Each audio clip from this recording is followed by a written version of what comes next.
Бул өнөргө мен цирк тарабынан келгем. Мен ата-энем цирк артисттери. Анан кичинекей кезимен эле ушу ата-энемдин машыгып жүргөндөрүн, ошентип элдин астына чыгып, сахнага чыккандарын көрүп, өзүм кыялданчумун да. Мен дагы чоңойгондо ушундай артист болгум келет деп. Анан акырындык менен ошо аларды туурап, анан ата-энем да үйрөтүп, мени машыктырып баштады. Анан кичинекей кезимен эле ушул жаатуу боюнча ушул номер менен жүрөм да. Азыр баягы буюмду ыргытып, анан ошону кармап атып атыптыңыздарбы? Ошол боюнча, Аны табак атуу деп коет. Бул өтө эле кыйын нерсе да, анткени жөн эле туруп атканда канчалык кыйын, жаны анткени мейлеш керек, туура тартыш керек, туура техникаларды колдонуш керек. Ал эми бул жерде табакты ыргытканда эч качан билбейсиң да кайсыл жерге келип түшөрүнчү. Ошондуктан бул жерде мындай внимательность керек да. Анан кичине көбүрөөк убакыт алып калат, машыгып даярданганга. Канча метр аралыкка чейин кармай аласыз табак? 15-20 метрге чейин кармайбыз. Бирок кээде мындай машыгууларда алыста эле туруп атып көрөбүз.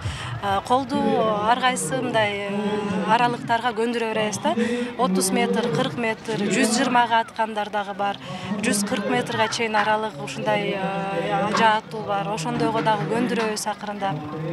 Анан мен дагы пеший лучник дегенден сырткары мен аттын үстүнөн жаатам.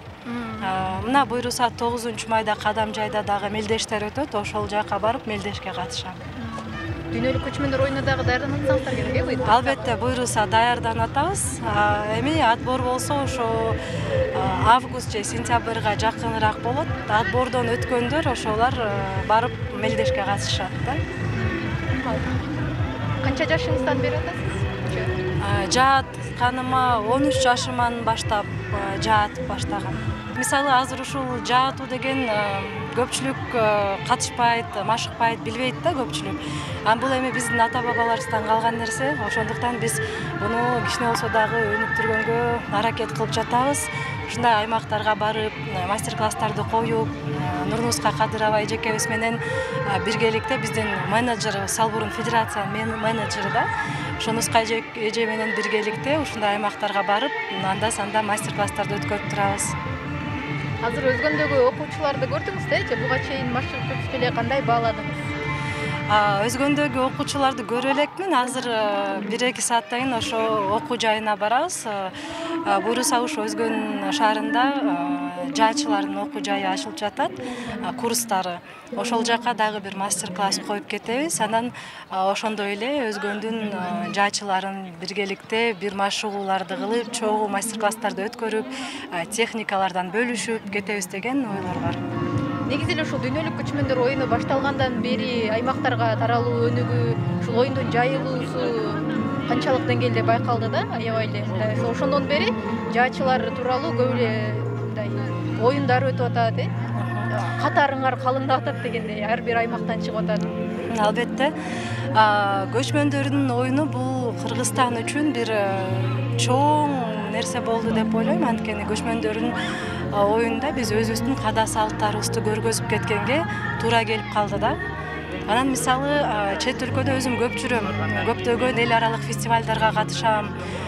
Көптөгөн эл аралык фестивалдын жеңүүчүсү болуп келгем. Анан мисалы каяктан болосуң деп сураган кезде Кыргызстан десем, көпчүлүк ал кайсы жерде экен, ал эмне экенин да билбечи да. Ал эми көчмөндөр оюнунан кийин көпчүлүк таанып калды бизди. Кыргызстан десек, көчмөндөрдүн оюнун сурашат да.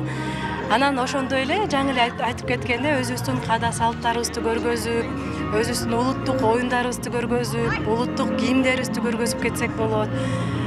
Ушунун баарын ушу оюн катары көргөзүп кеткенге мындай чоң аракет кылабыз да. Азыр күчтүү кыздар чыгып атабы жаа боюнча аймактарда? Жаа боюнча азыр окуучулар көп. Акырындык менен үйрөнүп, арасына чемпион болгондорубуз дагы бар. Буйруса жакшы эле мындай бир чоң бир жакшы иш-чара болгон атат да, ошого да даярданып жүрөбүз.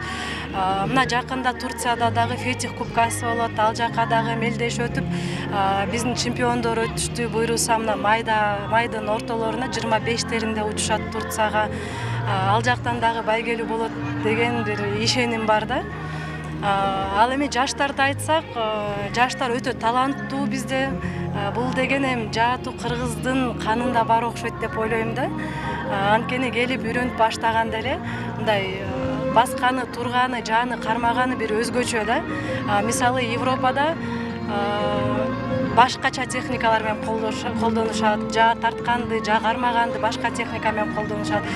Ал эми кыргыздар болсо жаны кармаганда эле өзгөчө мындай көчмөндөрдөй болуп эле кармап, күчү дагы көп, колдору күчтүү болот да. Ошо биздин канда бар деп ойлойм да. Ошондуктан бизде таланттуу кыздар, балдарыбыз аябай көп. Канчалык күчтүү талап кылат азыр мисалы үчүн ушул жаа менен атыш оңой деле болбосо керек. Мисалы үчүн жөнөкөй эле адам муну тарта албайт, менин билишимчечи. Биздин жаалар, мелдешке качкан жааларыбыз өтө эле оор жаалар.